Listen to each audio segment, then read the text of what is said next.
My name is Isabel Román, and the day que enterré a mi marido, mi propio hijo me abofeteó y me echó de mi casa. No tuve tiempo ni de guardar el rosario que aún llevaba en la mano cuando él, con los ojos rojos de rabia o dolor, todavía no sé cuál de los dos, me gritó: «Esta ya no es tu casa, mamá. Lárgate». Aquellas palabras se clavaron más hondo que el golpe. El frío de diciembre en Valladolid no dolía tanto como esa frase que desde entonces todavía escucho algunas noches antes de dormir. El cementerio estaba lleno de gente. Mi marido Julián era de esas personas que todos saludaban en el barrio, el panadero lo quería, el farmacéutico. Siempre le preguntaba por el huerto, y los vecinos de la Plaza Mayor sabían que él era el que dejaba pan a los ancianos cuando no podían salir. Ese día, sin embargo, nadie miraba a los ojos de nadie. Todos respetaban mi dolor. Todos menos mi hijo Daniel, cuya cara estaba endurecida, tensada por semanas enteras de silencios y reproches. Cuando terminó el funeral, la gente se fue marchando. Yo me quedé un poco más mirando cómo la tierra recién removida brillaba bajo el sol débil del invierno. No sé cuánto tiempo pasó. Cuando por fin volví a casa, Daniel ya estaba allí. No me miró al entrar. Simplemente dijo con una voz que no reconocí: «Tenemos que hablar». Pensé que me preguntaría si estaba bien, si necesitaba algo, si quería que se quedara conmigo esa noche. Pero no. Lo vi recorrer el salón con los ojos como si fuera un inspector revisando una propiedad que no le pertenece. De pronto señaló el mueble antiguo que era de mi madre y dijo: Esto ya no tiene sentido aquí. Vamos a venderlo todo». Y entonces, cuando intenté calmarlo, cuando puse la mano sobre su brazo para que se sentara y respirara, él me apartó de un manotazo. No fue fuerte, pero fue suficiente para que perdiera el equilibrio. Cuando me incorporé, me soltó la frase que me expulsó del mundo que conocía: «Esta ya no es tu casa». Aún tenía la ropa negra del funeral cuando salí por la puerta. No llevé más que mi bolso, donde estaban mis llaves, mi teléfono viejo, un pequeño monedero y una foto de Julián y yo en la playa de Rota, tomada hace más de 30 años. Caminé sin rumbo. El aire helado me quemaba las mejillas. Cada paso que daba me parecía una traición a la vida que había construido con mi marido. Nuestro salón, nuestras paredes, nuestra cocina pequeña, donde hacíamos lentejas los domingos, todo quedaba atrás. Me detuve frente a la panadería de siempre. El dueño Paco me miró sorprendido. «Isabel, hija». «¿Pero cómo estás sola?». No pude responder. El llanto estaba atascado en mi garganta. Él entendió algo porque salió del mostrador y me acompañó a una mesa. Me sirvió un café sin preguntarme. Ese gesto tan simple me hizo sentir por un instante que aún había suelo bajo mis pies. Pero no podía quedarme allí. No quería que nadie pensara que era una mujer desamparada. Al final me levanté y seguí caminando. Terminé en la pensión. La merced de una casa vieja de 3 plantas donde alguna vez había dormido una sobrina mía cuando se divorció. La dueña Carmen me reconoció en cuanto me vio. «Isabel, ¿qué haces por aquí?», preguntó. Y al ver mis ojos hinchados no insistió. Me dio una habitación en la 2ª planta sin siquiera pedirme identificación. Luego arreglamos lo de los papeles. Si necesitas algo, estoy abajo. Esa noche sola, en una cama que no era mía, con el frío entrando por las ventanas antiguas, sentí el golpe de la soledad de una forma que nunca había experimentado. Vi la sombra de mi marido junto a la puerta como si aún quisiera vigilar mis sueños. Me abracé al rosario y pensé: «Julián, ¿cómo llegamos a esto?». No pude dormir. Miré mi móvil varias veces esperando un mensaje de Daniel. Un mamá, perdona, un ven a casa. Nada, ni una llamada. Alrededor de las 3 de la madrugada me levanté para calentar un té con el pequeño calentador eléctrico de la habitación. Entonces, buscando una servilleta, encontré en mi bolso un pequeño sobre donde guardaba recibos antiguos, facturas de luz que yo pagaba por Daniel cuando él aún estaba empezando con su familia, tickets de supermercado donde yo añadía un paquete de pañales por si acaso, comprobantes de transferencias pequeñas 20 euros, 50 euros, hechas en momentos en que él decía: «Mamá, estamos un poco apretados este mes». Me quedé mirando aquellos papeles arrugados por los años. Eran pruebas mudas de una vida de dar sin recibir. Me pregunté cómo un hijo que había sido tan tierno conmigo de niño podía convertirse en alguien capaz de echarme a la calle el mismo día que enterré a su padre. Cuando el sol comenzó a salir, un rastro tímido de luz entró por la ventana, y en ese momento algo cambió en mí. El miedo empezó a transformarse en una determinación silenciosa. No sabía exactamente cómo, pero sentí que no iba a dejar que mi historia terminara así. Julián siempre me decía: «Isabel, tú eres más fuerte de lo que crees». Quizás había llegado el momento de demostrarlo. Apreté esos recibos entre mis manos. No sabía aún que serían mi defensa, mi testimonio y mi fuerza. Solo sabía una cosa: mi hijo me había echado, pero yo no iba a desaparecer. Me desperté con el sonido metálico de las campanas de la iglesia cercana, ese tañido lento que siempre anuncia las primeras misas de la mañana. No había dormido más de 2 horas, pero el cuerpo agotado ya no quería descansar, quería respuestas. Me levanté despacio con ese dolor en las articulaciones que llega cuando la vida pesa más que los años. Afuera hacía frío. Un viento seco corría por las calles estrechas del barrio antiguo de Valladolid, moviendo las hojas que el invierno aún no había terminado de llevarse. Bajé a la recepción de la pensión. Carmen estaba preparando café y tostadas para los huéspedes. Cuando me vio, acercó una taza a mi mesa sin decir ninguna palabra. Agradecí el silencio. A veces el consuelo más grande es que nadie te obligue a hablar antes de estar lista. Mientras removía el azúcar, el recuerdo del golpe volvió como una flecha. La mano de mi hijo Daniel levantándose contra mí. Nunca pensé que esos dedos que un día agarraban mi falda para no perderse ahora fueran los mismos que me empujaron fuera de mi casa. Sentí una punzada en el pecho. No era rabia. Era una tristeza tan profunda que me hacía preguntarme si realmente conocía a mi propio hijo. El café estaba caliente y me devolvió un poco de vida. Saqué de mi bolso el sobre con los recibos que había encontrado la noche anterior. Lo abrí sobre la mesa y fui colocando cada papel uno al lado del otro.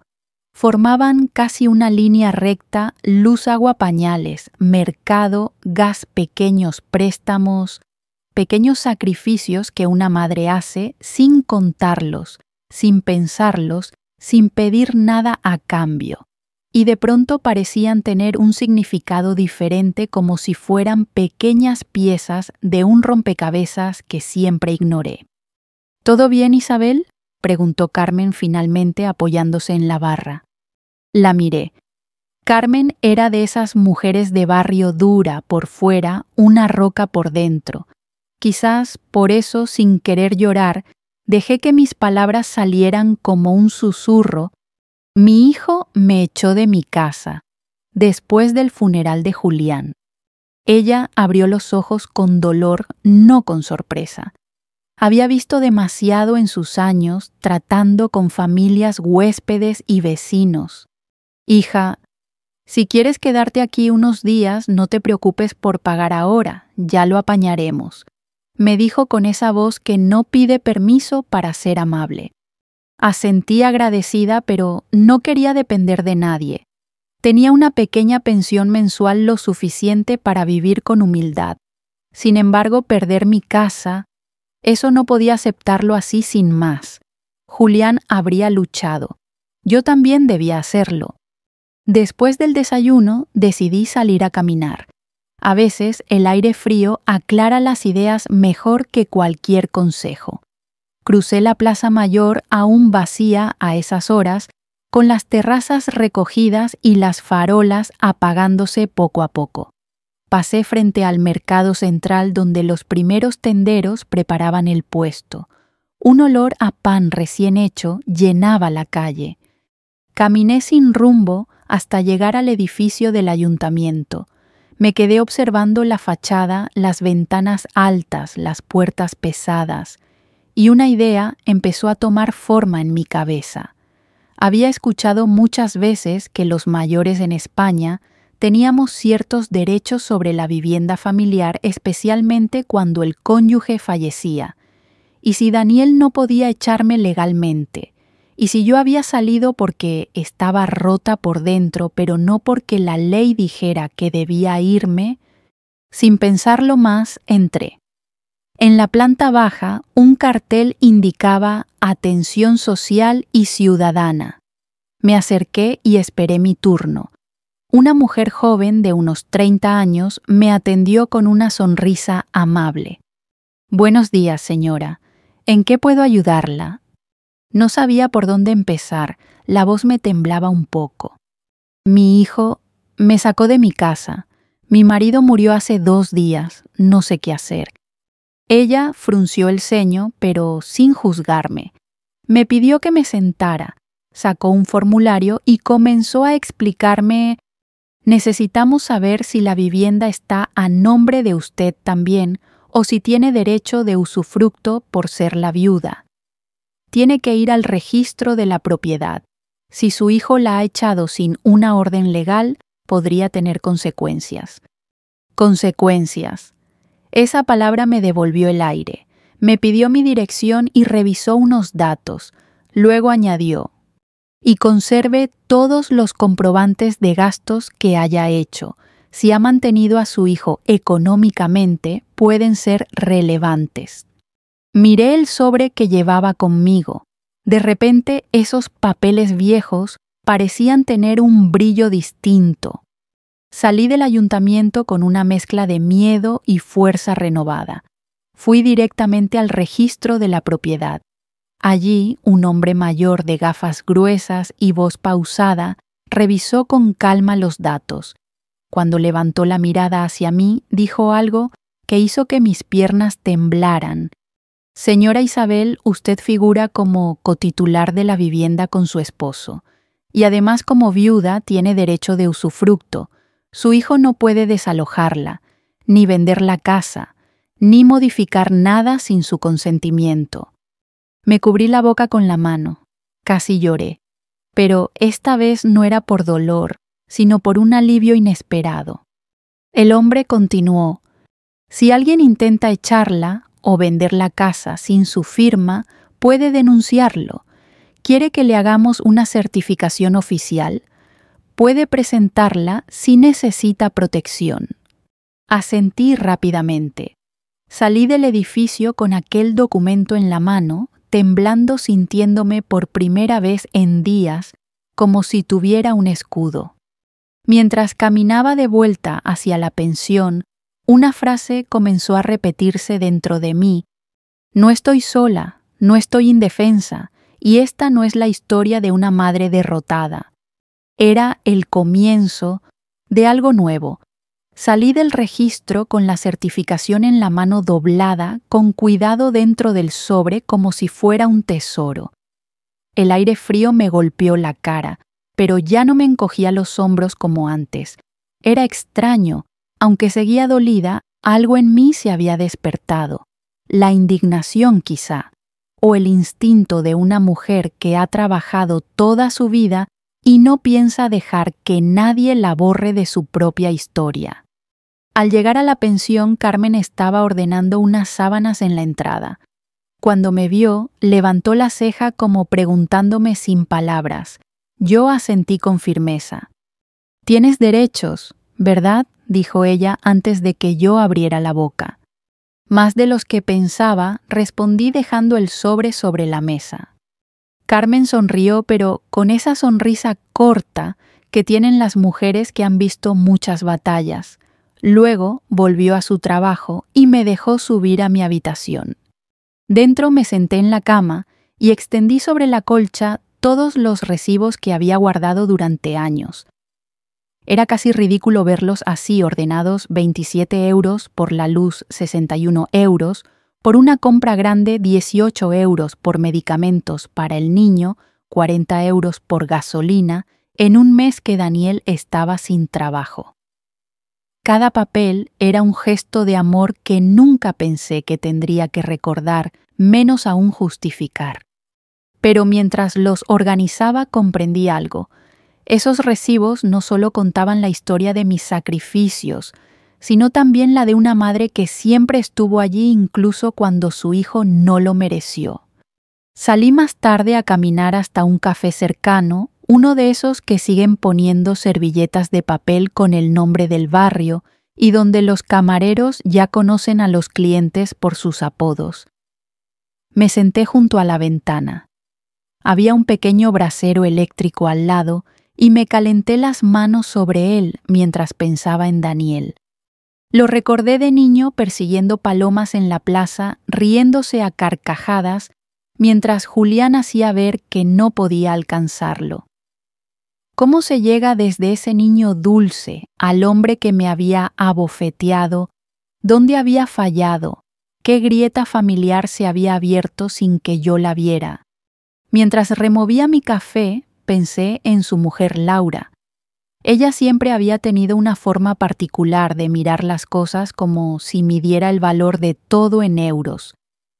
Cuando Daniel perdió su trabajo temporal, ella empezó a insinuar que quizá la casa sería más útil vendiéndola. Yo pensaba que eran solo comentarios pasajeros, pero ahora me preguntaba si todo aquello había sido un plan bien calculado.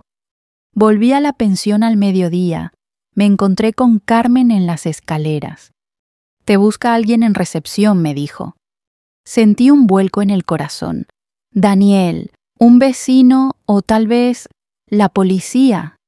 Pero no, era Elena, mi vecina del edificio donde vivía antes de ser echada. Tenía el abrigo desabrochado y las manos frías de haber caminado rápido. «Isabel, tenía que venir. Lo que pasó ayer», dijo sin poder continuar. La invité a sentarse en una pequeña mesa junto a la ventana. Elena era de esas amigas silenciosas pero firmes, de las que no aparecen todos los días, pero que llegan en los momentos importantes. Después de un sorbo de agua me dijo: «Escuché una discusión entre Daniel y Laura antes del funeral. Ella le decía que necesitaban dinero urgente, que la casa podía valer mucho. Él le contestó que no quería presionarte, pero ella insistió y...» Elena bajó la voz. Creo que lo manipuló hasta llevarlo al límite. Sentí un nudo en la garganta. No justificaba lo que Daniel hizo, pero al menos me ayudaba a entender por qué su corazón se había endurecido. «Gracias por venir, Elena». Le tomé la mano. «Tu palabra ahora mismo vale más que todo el dinero que buscan». Ella negó con la cabeza emocionada. «Ese piso era tuyo tanto como de Julián. No permitas que te lo quiten, Isabel». Cuando se marchó, me quedé un rato mirando mis manos. Las veía más envejecidas que hace unos días. El dolor te cambia el cuerpo incluso sin que te des cuenta. Pero también vi algo distinto: decisión. Por la tarde volví al ayuntamiento. Esta vez fui dirigida a un despacho pequeño donde un abogado municipal atendía casos de personas mayores en situaciones vulnerables. Un hombre de unos 60 años de cabello blanco y gafas muy limpias me invitó a pasar. Le expliqué lo ocurrido desde el funeral hasta la pensión. Le mostré la certificación del registro y los recibos. Escuchó con la paciencia de quien ha visto demasiadas injusticias. Señora Isabel, lo que le hicieron no solo es moralmente reprobable, dijo al final, sino también ilegal. Su hijo actuó bajo presión tal vez, pero eso no le da derecho a expulsarla de su hogar. Podemos enviar una notificación formal y, si es necesario, acompañarla a recuperar su vivienda. Sentí un escalofrío, no miedo esta vez, sino una fuerza que llevaba demasiado tiempo dormida. Él continuó: Quiero que entienda una cosa, usted tiene más poder del que cree. Las leyes en España protegen a las viudas especialmente en situaciones como la suya, y esos recibos demuestran que usted sostuvo a su hijo económicamente durante años. Eso no se ignora. Cuando salí del despacho ya no era la misma mujer que había llegado allí menos de 24 horas después del golpe.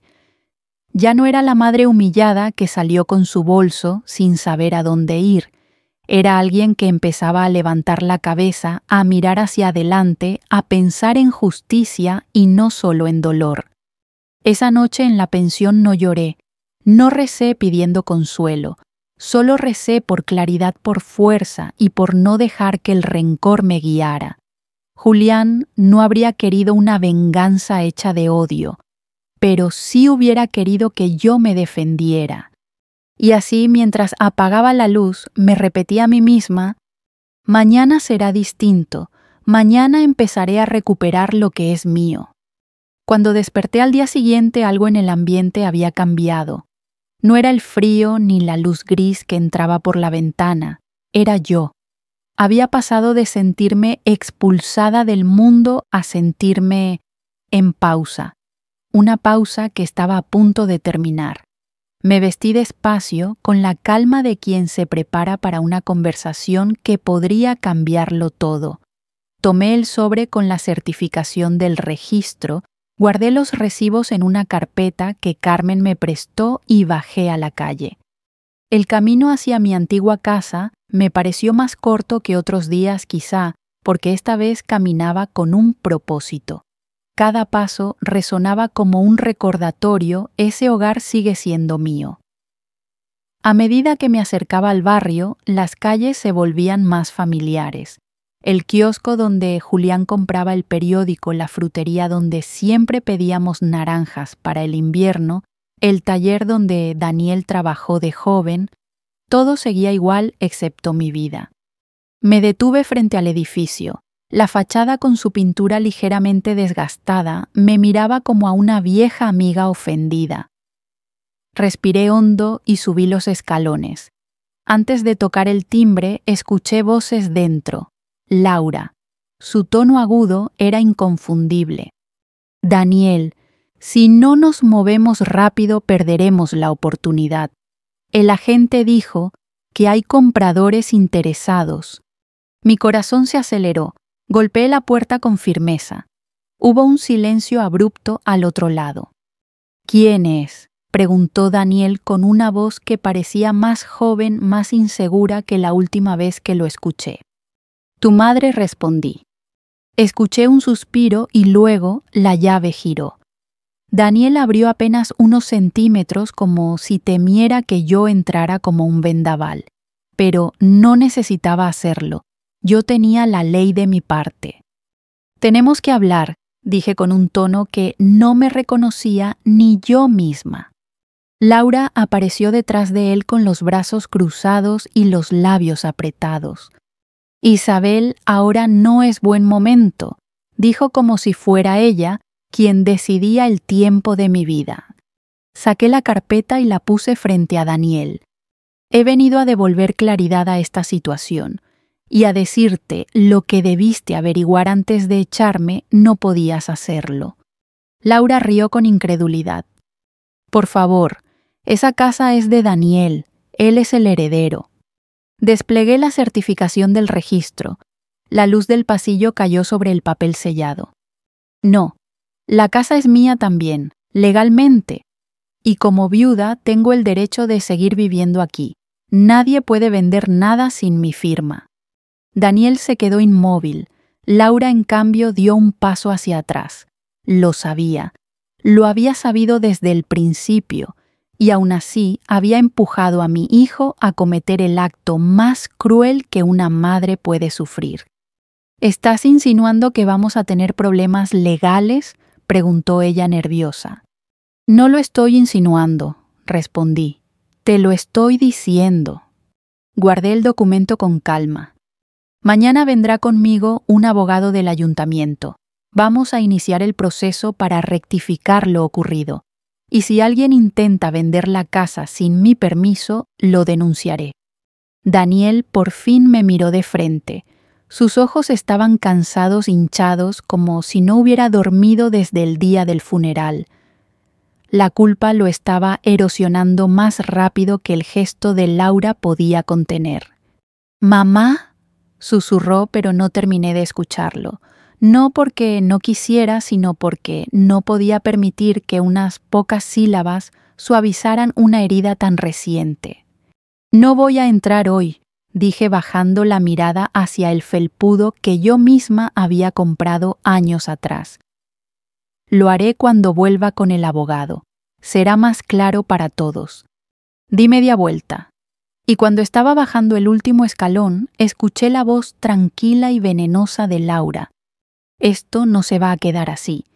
Me detuve. No respondí sin girarme.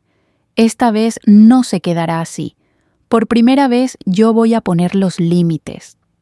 Caminé de regreso a la pensión y aunque todavía sentía un peso en el pecho, también llevaba conmigo una mezcla de alivio y fuerza que hacía días no conocía. Era como si paso a paso estuviera reclamando no solo mi casa, sino mi dignidad. Por la tarde volví al despacho del abogado municipal. Cuando le expliqué lo ocurrido, asentía mientras tomaba notas con su bolígrafo dorado, el único objeto en su mesa que parecía tener un valor emocional. Bien, dijo finalmente. «Mañana la acompañaré a la vivienda. Usted no va a volver sola a un lugar donde ha sufrido una agresión, y quiero que Daniel entienda que este asunto está regulado por ley, no por impulsos». La forma en que lo dijo me dio seguridad, pero también una tristeza profunda. Nunca imaginé que necesitaría un abogado para enfrentar a mi propio hijo. Esa noche, mientras organizaba de nuevo los papeles, encontré un recibo que casi había olvidado, uno que correspondía al primer mes de guardería de mi nieto. Lo había pagado yo porque Daniel estaba empezando en un trabajo nuevo y Laura no encontraba horas extra. Recordé la ilusión con la que había hecho esa transferencia pensando en ayudar a esa pequeña familia que tanto quería. Me dolió, pero también me iluminó. Ese recibo, como tantos otros, mostraba un amor constante, y ese amor era mi verdad. No la humillación, no la bofetada. Lo que yo había dado durante años no se borraba con un gesto cruel. Al acostarme imaginé el día siguiente. Imaginé volver a pisar mi casa no como una intrusa, sino como lo que siempre había sido la dueña legítima, la protectora de ese hogar. No sabía cómo reaccionaría Daniel. No sabía si lloraría, si se disculparía o si seguiría atado a las presiones de Laura. Pero sí sabía una cosa, ya no tenía miedo. Y a veces solo con perder el miedo, una madre puede empezar a recuperar todo lo que la vida le arrebató. Y mañana regresaría a mi casa. El abogado don Ricardo llegó puntual a las 10 de la mañana. Era un hombre de unos 60 y pocos años de traje sencillo, pero perfectamente planchado, el tipo de persona que inspira respeto sin necesidad de levantar la voz. Cuando me vio bajar las escaleras de la pensión, me saludó con una leve inclinación de cabeza. «Buenos días, Isabel. ¿Lista?», preguntó con serenidad. Asentí. No estaba segura de estar lista, pero sí estaba segura de que era el momento. Caminamos juntos hacia mi casa, atravesando las calles frías de Valladolid, mientras el sol intentaba abrirse paso entre las nubes. Don Ricardo no hablaba mucho. Solo caminaba a mi lado con la dignidad de quien ha acompañado a demasiadas personas en momentos difíciles. Al llegar al edificio, sentí que mis piernas temblaban, no por miedo, sino por la mezcla de nostalgia, dolor y fuerza que se arremolinaban dentro de mí. Ese portal había visto décadas de mi vida, cumpleaños, navidades, el primer día de colegio de Daniel, y también mis silencios, mis pérdidas, mis sueños sencillos. Me detuve ante la puerta, respiré hondo y subimos. Daniel abrió apenas unos segundos después de nuestro timbre. Parecía cansado o quizá simplemente rendido. Su mirada evitaba la mía. «Buenos días», dijo don Ricardo presentándose con un tono profesional. «Soy el abogado municipal que representa a la señora Isabel Román. Venimos a formalizar el retorno de la señora a su vivienda, ya que legalmente no existe motivo para su expulsión». Daniel tragó saliva. Laura apareció detrás con el ceño fruncido y los brazos cruzados como siempre, como si esa postura la protegiera de cualquier realidad que no le gustara. «Esto es absurdo», dijo ella. «La casa es de Daniel. Él puede decidir quién entra y quién no». Don Ricardo sacó la certificación oficial del registro y se la mostró con calma. «No es correcto, señora. La propiedad está dividida, y la señora Isabel, como viuda, posee derecho de usufructo. No pueden restringir su acceso ni tomar decisiones sin su consentimiento. Les recomiendo actuar conforme a la ley». Laura abrió la boca, pero sus ojos titubearon por primera vez. Sabía que hablaba el poder que ella no podía torcer. Daniel finalmente nos dejó pasar. Entré despacio como quien vuelve a una iglesia después de años. Olí la mezcla de madera vieja, jabón y recuerdo. Todo seguía en su sitio excepto mi corazón, que parecía haberse roto y recompuesto en el mismo instante. En el salón la foto de Julián seguía en la repisa. Me acerqué y pasé el dedo sobre el marco. Sentí que él estaba allí dándome el valor que me había faltado aquel día del funeral. «Isabel», dijo Daniel detrás de mí con un hilo de voz. Yo levanté la mano pidiéndole silencio. Necesitaba escuchar primero mi propia respiración dentro de esas paredes. Necesitaba saber que no estaba soñando. Don Ricardo comenzó a explicar el procedimiento.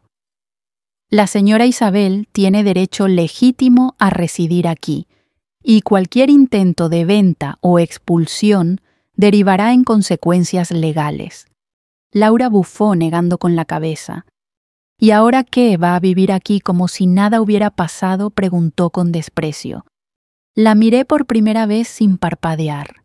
«No, Laura, nada volverá a ser como antes. Pero eso no significa que lo que hiciste quede impune». Ella retrocedió un paso. «Yo no hice nada», contestó. «Le dijiste a Daniel que vendiera la casa, le presionaste, lo alejaste de su padre cuando estaba enfermo, y lo empujaste a actuar como alguien que él no es». Mi voz no temblaba. Me sorprendió a mí misma. Daniel bajó la cabeza. Sus hombros se hundieron como si por fin soltara un peso que llevaba semanas cargando. «Mamá», dijo con la voz quebrada. «No sé qué me pasó. Perdí los nervios. Laura me decía que necesitábamos dinero, que teníamos que pensar en el futuro. Yo estaba perdido. Y cuando tú intentaste detenerme, no sé qué me cegó». Se tapó la cara con las manos. Durante un momento quise abrazarlo. Quise recordar al niño que fue al hijo que un día me pidió que le atara los zapatos al adolescente que lloró cuando murió su perro. Pero también recordé la bofetada, y el dolor de la traición me detuvo. «Lo que hiciste me destruyó», logré decir. «Y tendrás que asumir las consecuencias, pero estoy aquí, y voy a seguir aquí, porque este hogar también es mío, y porque sigo siendo tu madre, aunque tú hayas olvidado lo que eso significaba. Laura estaba pálida. Claramente no esperaba que yo hablara con tanta claridad ni firmeza. Don Ricardo terminó su exposición legal y me cedió la palabra. Voy a recuperar mi habitación, dije simplemente. Mañana trasladaré mis cosas desde la pensión. Laura se interpuso en el pasillo. ¿Y nosotros qué? ¿Dónde se supone que vivamos? Eso lo decidiréis vosotros, dije, igual que yo tuve que decidir dónde dormir cuando me echasteis. Don Ricardo agregó con una voz firme. Si la convivencia es inviable, siempre pueden buscar vivienda alternativa. Pero la prioridad de residencia es para la señora Isabel, de acuerdo con la ley.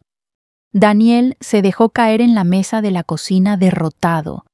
Laura apretó los dientes y se alejó dando un portazo en el dormitorio. Don Ricardo me acompañó hasta la puerta. Has sido valiente, Isabel. Pocas personas afrontan una situación así con tanta dignidad. No quiero venganza, respondí. Solo quiero recuperar lo que es mío, y que mi hijo entienda que no puede dejarse arrastrar así. Lo entenderá, dijo él. Quizá no hoy, pero lo hará. Cuando el abogado se marchó me quedé unos minutos sola en el portal. El eco de mis pasos parecía diferente, como si la casa me reconociera. Y en ese silencio supe que algo profundo estaba por suceder. No solo estaba recuperando mi hogar, estaba recuperando mi voz. Daniel se quedó sentado en la mesa de la cocina con la cabeza hundida entre las manos, mientras yo recorría el pasillo con paso lento. Cada habitación que observaba parecía guardar un pedazo de mi vida, las fotos colgadas en la pared, los muebles que Julián y yo compramos juntos, la manta que tejí para mi nieto y que ahora estaba tirada en un rincón. Era como si el tiempo hubiera seguido sin mí, pero de una manera torcida, desordenada, como si la casa misma esperara que yo volviera a poner las cosas en su sitio. Me detuve frente a mi dormitorio. La puerta estaba entreabierta y al entrar sentí un golpe de emoción tan fuerte que tuve que apoyarme en la cómoda. La cama estaba hecha, pero no como yo la hacía. Las ventanas cerradas dejaban la habitación en penumbra y el aire se sentía denso. Había estado ausente solo unos días, pero parecía una eternidad. Toqué las sábanas, el marco de fotos de Julián, el alféizar de la ventana, como quien necesita confirmar que aquello no es un sueño. Volví al salón y encontré a Daniel aún sin moverse. Su silencio llenaba la casa entera. Tenemos que hablar, dije finalmente. Él levantó la mirada. Sus ojos estaban hinchados y oscuros como si no hubiera dormido en días. Mamá, no sé cómo pedirte perdón. Todo esto se me fue de las manos. No respondí con suavidad, pero sin perder firmeza. Esto no se te fue de las manos, se te fue del corazón. Tú sabes lo que hiciste, y yo también lo sé. Mis palabras lo hicieron estremecer. Durante un instante el silencio fue tan pesado que parecía empujar las paredes hacia adentro. Laura me presionó, dijo él casi en un susurro. Me dijo que la casa podía salvarnos, que estábamos ahogados en deudas. Yo solo quería hacer lo correcto. Golpeándome, echándome el mismo día que enterré a tu padre, pregunté sin elevar la voz. ¿Eso te parecía lo correcto? Daniel bajó la cabeza como un niño regañado, pero yo sabía que no era un niño. Era un hombre que había tomado una decisión terrible y ahora tenía que enfrentarla. Mamá, yo no sé en qué estaba pensando. Me dolía todo. La muerte de papá, las deudas. Laura no paraba de repetir que era nuestra única salida. Me sentía acorralado. Y me convertiste en tu salida, respondí. En el blanco de tu rabia. En el sacrificio que estabas dispuesto a hacer. Daniel apretó los puños contra la mesa. No quería herirte, solo estaba perdido. Todos hemos estado perdidos alguna vez, dije acercándome y apoyando las manos en el respaldo de una silla. Pero la diferencia entre un error y un acto imperdonable es cómo se repara, y ahora tienes que decidir qué clase de hombre quieres ser. Él levantó la vista y por primera vez desde que llegué vi al niño que un día fue. Vi la culpa sí, pero también el miedo, y detrás del miedo un atisbo de remordimiento sincero. ¿Puedes perdonarme?, preguntó con la voz quebrada. Sentí un nudo en la garganta. A pesar de todo, era mi hijo. Pero el perdón no llega solo por pedirlo. Necesita verdad, reparación y tiempo. Aún no dije con honestidad, pero estoy dispuesta a escucharte, y eso ya es un comienzo. Daniel asintió tragando saliva. Laura, empezó a decir, pero yo lo interrumpí. Lo que Laura quiera o deje de querer ya no me importa. Este asunto es entre tú y yo. Se frotó la frente nervioso. Ella se fue al piso de su hermana. Dijo que necesitaba pensar. No sé si va a volver. Eso tendrás que resolverlo tú, respondí. Yo no voy a involucrarme más en tus decisiones de pareja. Pero sí haré algo, voy a recuperar esta casa. Voy a vivir aquí. Y voy a poner límites. Porque si algo he aprendido estos días es que ser madre no significa permitirlo todo. Guardó silencio mirando la mesa como si allí estuviera escrita alguna respuesta. Me senté frente a él. Daniel, dije con un tono más suave. ¿Recuerdas cuando eras pequeño y te caíste de la bicicleta? Te hiciste una herida en la rodilla y llorabas como si el mundo se hubiera roto. Yo te dije, no pasa nada, hijo. Lo importante no es no caerse. Lo importante es saber levantarse. Él cerró los ojos y una lágrima se deslizó por su mejilla. Pues ahora te lo vuelvo a decir, continué. Caíste muy bajo, me hiciste daño, pero aún puedes levantarte, depende de ti. Daniel se secó la cara con la manga.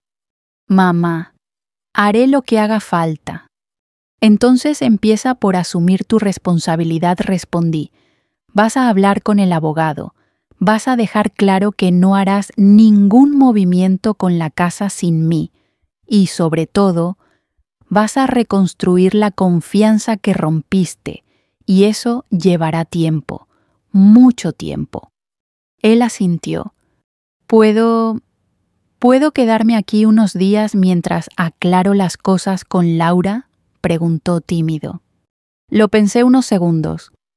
Puedes quedarte, dije finalmente, pero entenderás que necesitamos espacio. Yo dormiré en mi habitación, tú en la tuya. No quiero conflictos, no quiero gritos, y no quiero ver a Laura en esta casa hasta que todo esté claro. Daniel aceptó sin protestar. Parecía un hombre que por fin había tocado fondo y quería subir a la superficie. Mientras hablábamos, el sol comenzó a entrar por la ventana, iluminando la mesa donde tantos conflictos se habían acumulado. En ese rayo de luz pensé en Julián, en cómo habría deseado que esta familia no se rompiera, en cómo quizás aún había una oportunidad. Me levanté para abrir las ventanas. El aire fresco entró con fuerza como un símbolo de lo que estaba por venir, un nuevo comienzo, una casa que necesitaba ser respirada de nuevo y una relación que quizá con tiempo podría sanar. Pero aún faltaba una parte crucial de este camino, la reflexión final, la decisión de qué significaba realmente perdonar y cómo reconstruir desde el dolor. Y yo sabía que ese momento estaba cerca. Los días siguientes transcurrieron con una calma extraña, como si la casa estuviera recuperando su ritmo paso a paso, respirando de nuevo conmigo dentro. Daniel se movía con cautela, casi en silencio, tratando de no perturbarme. A veces lo veía sentado en el salón mirando una foto de su padre. Otras lo encontraba en la cocina preparando café para ambos pero dejándolo sobre la encimera sin decir una palabra, como si aún no supiera si tenía derecho a ofrecérmelo. Yo tampoco hablaba mucho, no por frialdad, sino porque necesitaba ordenar mi propio corazón. Después de tantos días de dolor, miedo y lucha, la calma repentina se sentía frágil, pero también necesaria. Una mañana, mientras doblaba unas toallas en el lavadero, escuché a Daniel acercarse. Sus pasos eran suaves como si temiera romper algo invisible. Mamá dijo en voz baja, ¿podemos hablar? Asentí sin mirarlo y terminé de doblar la última toalla antes de seguirlo al salón. Se sentó en el sofá, pero yo preferí quedarme de pie unos segundos observándolo. Finalmente me senté frente a él. He estado pensando mucho, comenzó, en lo que hice, en lo que te dije, en cómo te traté. Su voz se quebró, se frotó el puente de la nariz. Sé que no soy la misma persona que era cuando papá estaba vivo. Su muerte me desbarató, me quedé sin rumbo. Y Laura hizo una pausa larga. Me dejé llevar por todo lo que ella decía. Me convencí de que vender la casa nos salvaría, de que estábamos atrapados, y no quise ver el daño que te estaba haciendo. Respiré hondo. Había esperado este momento, pero también temía que me moviera algo dentro que yo no pudiera controlar. Daniel, respondí con tono sereno, todos sufrimos cuando alguien se va. Y es verdad que la muerte de tu padre nos golpeó a los dos, pero el dolor no justifica la crueldad. Él bajó la mirada avergonzado. No quiero justificarme, dijo. No hay excusa. Lo que hice fue imperdonable. No sé si es imperdonable, contesté eligiendo cuidadosamente cada palabra, pero sí sé que tardaré tiempo en sanar. Y tú también. Daniel se enderezó como si esperara un juicio. Quiero reparar todo lo que rompí, mamá. Quiero empezar de nuevo. Me quedé en silencio. Sabía que ese empezar de nuevo no era tan simple como él creía. Las heridas emocionales no desaparecen con promesas. Necesitan hechos, tiempo, madurez. Reparar no es volver atrás, dije finalmente. Es construir algo nuevo, algo más honesto. Él asintió como si esas palabras le dieran un camino. Laura volvió a llamarme ayer, confesó de pronto. Quiere que vuelva con ella. Dice que tiene un plan para resolver nuestras deudas. Mi estómago se tensó. No quería controlar su vida, pero tampoco quería que regresara al mismo círculo que lo llevó a hacerme daño. ¿Y qué quieres tú?, pregunté. Daniel tardó unos segundos en responder. No lo sé, admitió. Solo sé que ella no me hizo mejor persona. Me convirtió en alguien que no reconozco. Lo observé fijamente. Era la primera vez que escuchaba algo parecido a una reflexión profunda en él desde mucho antes del funeral. Eso tendrás que descubrirlo. Tú, respondí. Pero, sea cual sea tu decisión, no permitas que nadie más decida por ti, ni por dinero ni por miedo. Daniel respiró con dificultad como si un nudo se deshiciera en su interior. Mamá, ¿de verdad crees que puedo cambiar?, preguntó con un tono que me recordó al niño que un día me pidió ayuda para aprender a nadar. Y entonces entendí algo: lo que más daño me había hecho no era la bofetada. Era haber visto a mi hijo perdido, manipulado, sin rumbo, sin valores. Y ahora frente a mí había un hombre que reconocía su caída. Claro que puedes cambiar, respondí suavizando la voz, pero no por mí, ni por Laura, ni por nadie. Tienes que hacerlo por ti mismo. Sus ojos se llenaron de lágrimas. Mamá, lo siento tanto. Lo sé, Daniel, dije finalmente, y aunque aún no esté lista para perdonarte del todo, estoy lista para escucharte, para caminar contigo si tú pones el esfuerzo. Se cubrió la cara con las manos y lloró como hacía años que no lo veía llorar. No me acerqué, no lo abracé. Simplemente lo dejé sacar todo ese dolor que tampoco él había podido nombrar. Cuando se calmó, me explicó que había decidido buscar ayuda profesional, que hablaría con el abogado para regularizar la situación de la casa y que quería asumir las deudas que él y Laura habían acumulado. Sentí alivio, pero también una inmensa responsabilidad, la de no permitir que la reconciliación fuera un parche momentáneo, sino un camino verdadero. Aquella tarde, mientras preparaba un guiso sencillo, pensé en Julián, en cómo siempre decía que las familias no se rompen por los golpes, sino por no hablar de ellos, y supe que el siguiente paso debía ser mío. Esa noche me senté a solas en el salón